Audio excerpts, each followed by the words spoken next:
How's it going, everybody? GD Brickfilms here, and today I want to come at you with a quick little motion blur tutorial using Stop Motion Studio Pro and PixArt. You'll be able to do this on both iOS and Android, and it will allow you to turn a clip like this into a clip like this. Alright, so the first thing you're going to need to do is open up your animation inside of Stop Motion Studio Pro. You're going to need to find the frame or frames that you want to add motion blur to. What you're going to do is scroll through them and then click on it in the theater view. It'll enlarge and take up the entirety of your phone screen. From there, what you're going to do is screenshot it.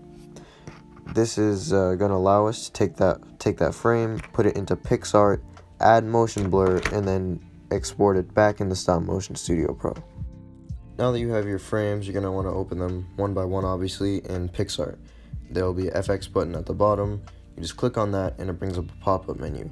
From there, find the blur effects and scroll through the blur effects until you find the motion blur option. You're going to want to select that and then tap on it once more, and it'll bring up a little slider menu like this.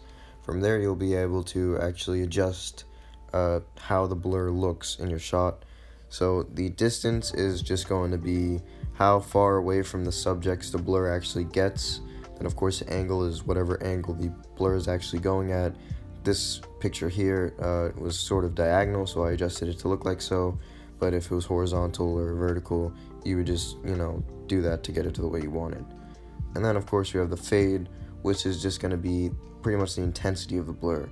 So if you have a really fast or really hard impact, you're going to want the fade to be lower so it looks like there's more of a blur actually happening.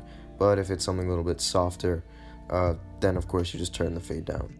Then all you have to do is save your image and then complete this step with the rest of your frames if you have them. Once you've finished editing all your photos, you're going to want to go ahead and open up Stop Motion Studio Pro again.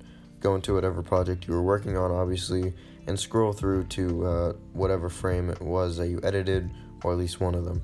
Then on the left hand of your screen, you're going to want to hit on the plus button and then select Import Images. From there, you're just going to want to select the corresponding photo to the frame you currently have selected, add that in, and then delete the original frame, being the non-blurry one. And yeah, after this is pretty self-explanatory. All you need to do is just add the rest of the photos and then go on with your stop motion as usual. This doesn't take anything away from the quality of the animation. Everything plays back completely fine. All you're doing is adding motion blur and then replacing the frames with blurred ones.